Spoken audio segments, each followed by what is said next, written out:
South ఇండియాలోనే అతి తక్కువ ధరలకి రత్నాలనందించే ఏకైక సంస్థ 6JVR. Hi hello welcome to Suman TV. నేను మీ రోషన్. హాయ్ విశాల్ గారు. నమస్తే అండి. తెలుగు రాష్ట్రాలకి తమిళనాడుకి పందెం కోడ్ ఎవరైనా ఉన్నారంటే నిజంగా మీ టైటిల్కి మీకు కరెక్ట్గా యాప్ట్ అవుతుంది. 10 సంవత్సరాల ముందు చూసిన విషయం. సార్ మీ సినిమాలలో చూపించినట్లుగా విశాల్ గారికి కోపం ఎక్కువ లేకపోతే చాలా కూల్గా ఉంటారా రియల్ లైఫ్? జరిగే విషయాలు పట్టుంది. చాలా ఇంటర్వ్యూస్లో చెప్పారు Varalakshmi Sarath Kumar is my best friend అని.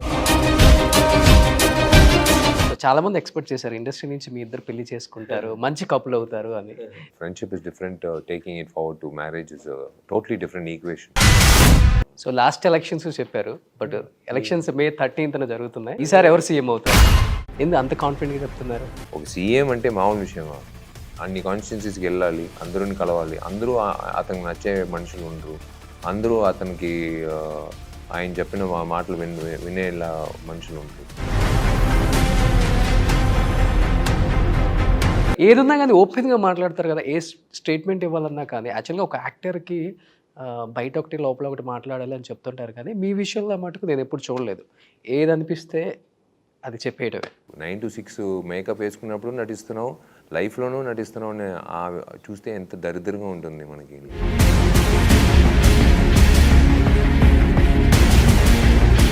నిజం చెప్పేటప్పుడు డెఫినెట్గా ప్రాబ్లం ఉంటాయి. సో ఒక్కళ్ళ గురించి అడగకుండా ఇంటర్వ్యూ ఫినిష్ చేయలేము. మీ వదిన శ్రీయారెడ్డి గారు చాలా కష్టం. వదినతో ఒక్కొక్క సినిమాలో యాక్ట్ చేయడం చాలా కష్టం. అలాంటిది మీరు ఆ సినిమాలో యాక్ట్ చేసినప్పుడు ఓ మై గాడ్, మీ ఇద్దరు అసలు కాంబినేషన్ కానీ మీ ఇద్దరు పోటాపోటీగా వర్క్ చేశారు. She is a very bold personality. ఎంతమందిని చదివిస్తున్నారు ఇప్పుడు అమ్మాయిల్ని? మేబీ ఈ ఇంటర్వ్యూ చూసి కూడా చెన్నైకి రండి, విశాల్ అనే ఒక అన్నయ్య ఉన్నాడని ధైర్యంగా చెప్పేసి రండి. Hi hello welcome to Suman TV. నేను మీ Roshan. Right now I'm with Vishal garu. So already back side కనిపిస్తున్నారు కాబట్టి. సో హాయ్ విశాల్ గారు. నమస్తే అండి. తెలుగు రాష్ట్రాలకి తమిళనాడుకి పందెం కోడ్ ఎవరైనా ఉన్నారంటే నిజంగా మీ టైటిల్కి మీకు కరెక్ట్గా యాప్ట్ అవుతుంది. రియల్ లైఫ్లో ఎప్పుడు ఫైట్ చేయడమే మనకు తెలిసింది. 10 సంవత్సరాల ముందు చూసిన విషయం కాలేజ్లో చదివేటప్పుడు, స్కూల్లో చదివేటప్పుడు మనకు అదంతా గుర్తురాదు. మనం చదువుకోవాలి, బాగా చదువుకోవాలి, మంచి పేరు తీసుకురావాలి, అమ్మ నాన్నకి, మనకి మంచి కెరీర్ అందాలి. ఆ తర్వాత కెరీర్ అందిన తర్వాత మనకి అప్పుడే బయటకు వస్తుంది సమాజంలో ఉండే విషయాలు. అది నువ్వు చూసి కళ్ళారా చూసి అలా వెళ్ళిపోతావా, లేకపోతే దానికోసం ఏదైనా మాటిస్తావా, దానికోసం ఏదైనా అంటే చేంజ్ అనేది యు ఆర్ ద చేంజ్. నేను ఎప్పుడు అది నమ్ముతాను. Be the change. చేంజ్ మారాలని చెప్తే కాదు, నువ్వే ఆ మార్పు అనేది నువ్వు తీసుకురావాలి. ఆ మార్పు 20 years అయిపోయింది ఇండస్ట్రీకి వచ్చి. అది నేను అదే చెప్పినప్పుడు నాకే సడన్గా అంటే ప్రేక్షకులు ఇచ్చిన ఆదరణ ఒక నటుడుగా 20 yearsగా నేను ప్రయాణం చేసేది మామూలు విషయం కాదు. నాకే సంతోషంగా ఉంది. ఎన్ని సినిమాలు, కొన్ని సినిమాలు నచ్చలేకపోయింది, కొన్ని సినిమాలు నచ్చింది, but still the continued support ఉన్నా కాబట్టి నేను ఐ కుడ్ ట్రావెల్. అవును, ఈ మిస్టేక్ చేశాను కదా, నెక్స్ట్ ఇది చేయకూడదునే అవకాశం ఇచ్చారు, నేర్చుకోరా, ఈ సినిమా ఇలాంటిది ఇవ్వద్దు, మాకు నచ్చలేదు, బట్ నీకు ఒక ఛాన్స్ ఇస్తాను. ఎన్ని హీరోలకి అలాంటి ఛాన్స్ దొరుకుతుంది. అవును, 20 years అంటే మామూలు విషయం కాదు మెయిన్ స్ట్రీమ్లో ఉండడానికి. బట్ ఇయర్స్ గడిచేకుంది ఎవరికైనా కానీ కొంచెం రింకిల్స్ రావటం, కొంచెం ఏజ్ బార్ రావటం ఉంటుంది. బట్ మీరు అట్లా లేదు. పందెం కోడిలో ఎలా అయితే ఉన్నారో మా విషయాలు అలానే ఉన్నారు. How did you maintain sir? ఏంటి, ఏం ఫుడ్ తీసుకుంటారు? ఫుడ్ అనేది కంటే బీ పాజిటివ్, దట్స్ ఆల్.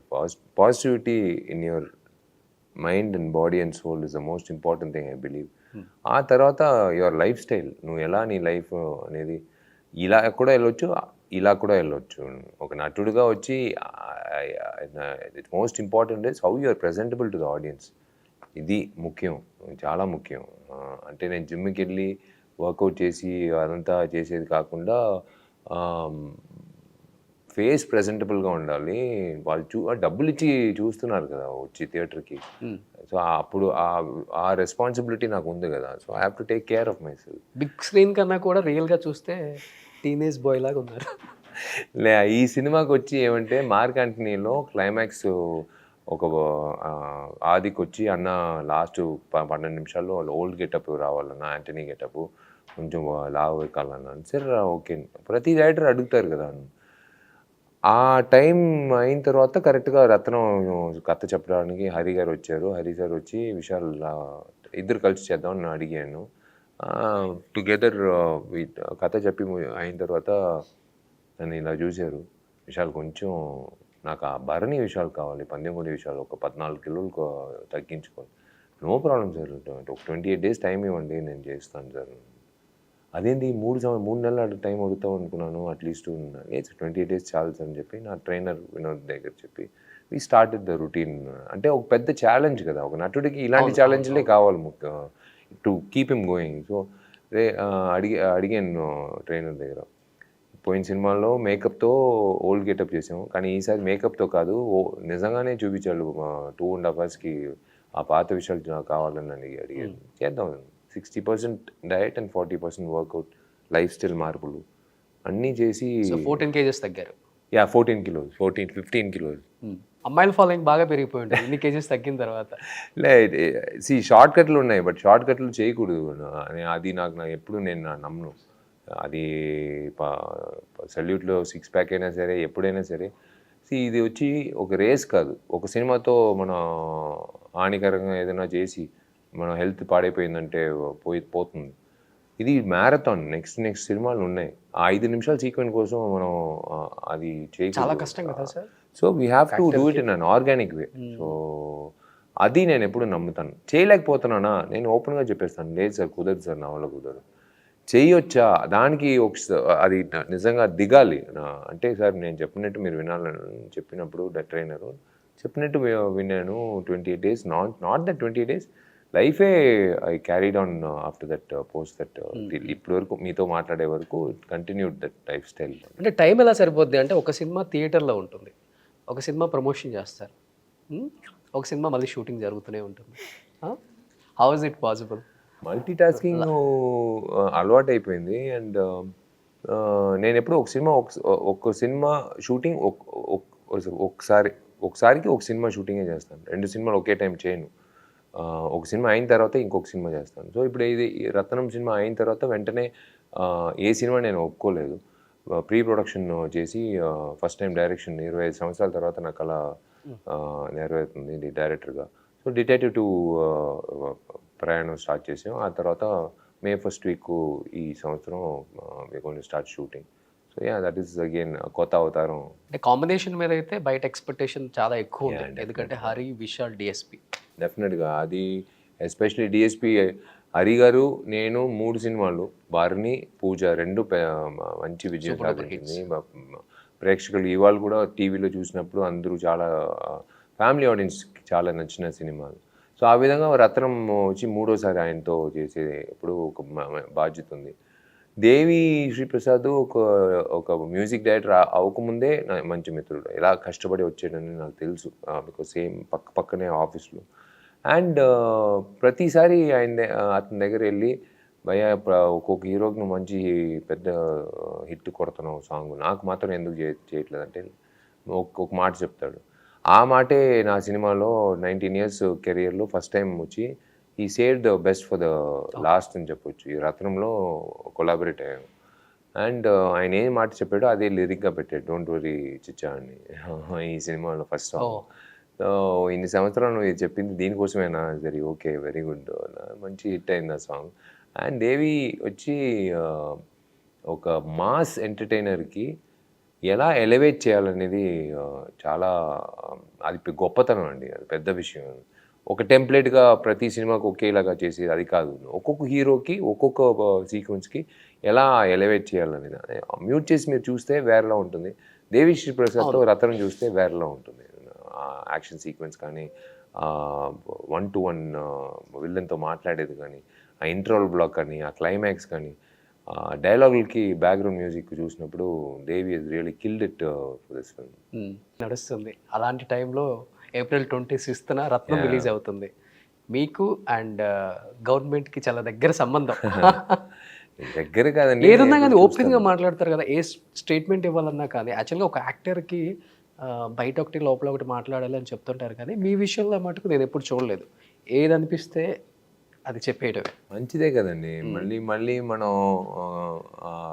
అర్థం ముందు నిలబడేటప్పుడు బాగా నటించావురా ఆ కెమెరా ముందు అంటే నీకు 9 to 6 మేకప్ వేసుకున్నప్పుడు నటిస్తున్నావు, లైఫ్లోనూ నటిస్తున్నావు అని చూస్తే ఎంత దరిద్రంగా ఉంటుంది మనకి.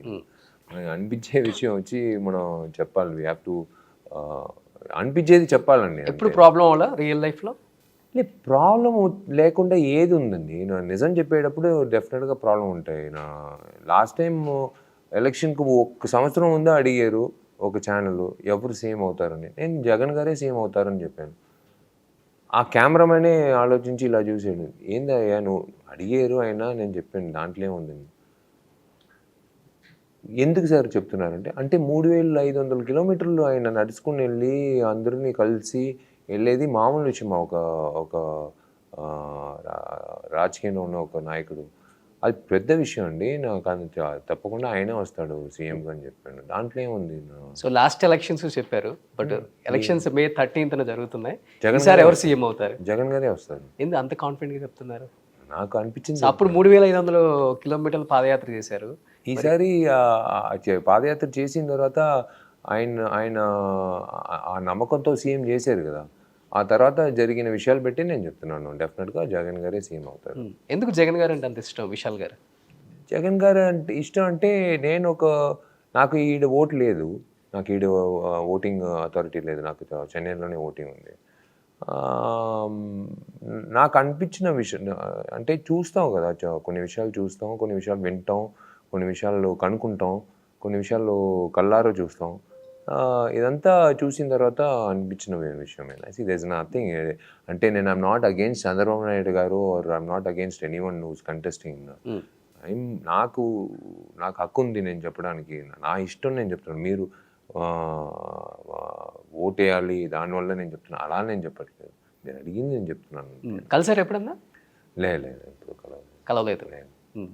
సో రీసెంట్గా జగన్ గారికి ఇక్కడ ఒక గాయం కూడా అయింది. ఏమనిపించింది చూసినప్పుడు న్యూస్? అదేనండి, ఇదంతా దాటి వెళ్ళాలి. మేము అంటే ఎలక్షన్ అనేది మామూలు విషయం కాదు. ఒక కాన్స్టిట్యున్సీలో నిలబడి గెలవాలంటేనే ఎంతో కష్టం. ఎంతోమంది క్యాండిడేట్లు ఉంటారు, ఎంతోమందిని కలవాలి. ఒక సీఎం అంటే మామూలు విషయమా? అన్ని కాన్స్టిట్యున్సీస్కి వెళ్ళాలి, అందరిని కలవాలి. అందరూ అతనికి నచ్చే మనుషులు ఉండరు, అందరూ అతనికి ఆయన చెప్పిన మాటలు వినేలా మనుషులు ఉండరు. జరుగుతాయి, ఇలాంటి విషయాలు జరుగుతాయి. అదంతా దాటి ప్రూవ్ చేసేదే ఒక మంచి నాయకుడికి క్వాలిటీ అది. సో ఇదంతా ఆయనకి తెలుసు. ఆయన తండ్రి చనిపోయిన తర్వాత ఆయన వచ్చి దిగి మళ్ళీ నేను సేవలు చేయాలని ఒక కొడుకు వచ్చి దిగుతున్నాడంటే మామూలు విషయం కాదు. ఇప్పుడు మన ఎవరైనా ఇంట్లో ఒక తండ్రి చనిపోయిన తర్వాత మనం వదిలేద్దాం, చూసుకుందాం, వద్దు అని కాదు, తీసుకున్నారు కదా. ఈ taken over the legacy. So Jagan గారే వస్తారు. అంటే మీ సినిమాలన్నీ చూస్తే చాలా మాస్ ఆడియన్స్కి చాలా దగ్గరగా ఉంటాయి, వాళ్ళు మిమ్మల్ని బాగా ఇష్టపడతారు, అలాంటి వాళ్ళని లైక్ చేస్తారు, హీరోగా కానీ పొలిటికల్ లీడర్గా కానీ. ఇన్ కేస్ ఫ్యూచర్లో ఏమన్నా అవకాశం ఉందా రాజకీయాల్లోకి వచ్చేది? డెఫినెట్గా వస్తాను. ఏపీలో నేను ఎందుకండి ఇంత అంటే రాజకీయంకి ఎందుకు నటులు రావాలి? ఎప్పుడు రాజకీయ నాయకులు నటులు అవుతున్నారో అప్పుడే నటులు రాజకీయ నాయకులు అవుతారు. అది ఎవరు బాగా యాక్ట్ చేస్తారు, రాజకీయ నాయకుల సినిమా వల్ల? ఆబ్వియస్లీ రాజకీయ నాయకులే చాలా మంది ఉన్నారు, సూపర్ యాక్టర్స్ ఉన్నారు. తమిళనాడులో కానీ, ఏపీ, తెలంగాణ కానీ ఎక్కడైనా మీరు చూస్తే తెలిసిపోతుంది. మేము సినిమాల్లో సీన్లు పెట్టేది కారణం మేము ఎక్కడో అక్కడ మార్సు, ప్లూటోలో జరిగే విషయాలు కాదు. ఇక్కడ ఈడున్నాయి కదా, పేపర్లో చదువుతున్నాం కదా, అది పెట్టే మేము చేస్తున్నాం. సెన్సార్ బోర్డులో అడుగుతారు, ఎందుకు మీరు ఇలా కరప్ట్ ఆఫీషియల్స్ చూపిస్తున్నారు, ఎందుకు మీరు కరప్ట్ పొలిటీషియన్స్ని చూపిస్తున్నారు? ఏమండి, మీరు పేపర్లో మేము చదివిందే మేము చూపిస్తున్నాం అండి. రియాలిటీ వచ్చి సినిమాలో తీసుకొచ్చేదే తప్పట్లు కొడుతున్నారు ప్రేక్షకులు. ఎందుకంటే మా ఇంట్లో జరిగిన విషయం చూపిస్తున్నాడు ఈ అబ్బాయి ధైర్యంగా సినిమాలని, తప్పట్లు కొడుతున్నారు. So in that way coming to politics, yes I will be coming to politics. దాంట్లో వచ్చి ఆలోచించి చెప్తానండి, ఆ టైం వచ్చినప్పుడు చెప్తాను.